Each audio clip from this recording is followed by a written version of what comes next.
திருக்குறளை தாண்டி வேற எந்த இலக்கியங்கள்லாம் உங்களுக்கு ஆர்வம் வந்தது? வந்து ஔவையார், அதாவது இடைக்காலத்து ஔவையார் அவங்க மேலே எனக்கு ஒரு பற்று. ஏன்னா ஆரம்பத்தில் படித்த மூதரை என்னை ரொம்ப பறிச்சது.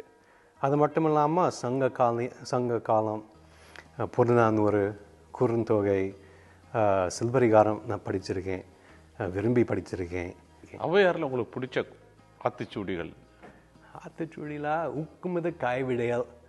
அப்போ இருந்து எனக்கு வந்து அந்த ஊக்கம் அவ்வளோ முக்கியமானதுன்னு. ஊக்கம் அது கைவிடேல். ஆமாம் ஆமாம் ஆமாம். அது உங்களுக்கு ரொம்ப ஊக்கம் கொடுக்குறதா? ஆமாங்க ஆமாம். அது மட்டும் இல்லாமல் இன்னொன்று, அந்த இதே இடத்துல வருது, ஐயம் ஈட்டு உண் இல்லையா?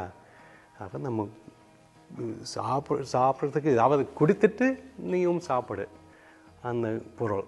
ரொம்ப பேர் சரி கொடுக்கணும் அதை விட நிப்பாட்டுவாங்க, அவ்வளோதான். ஆனால் அதில் அருமை என்னென்னா, கொடுத்து நீயும் சாப்பிடணும்.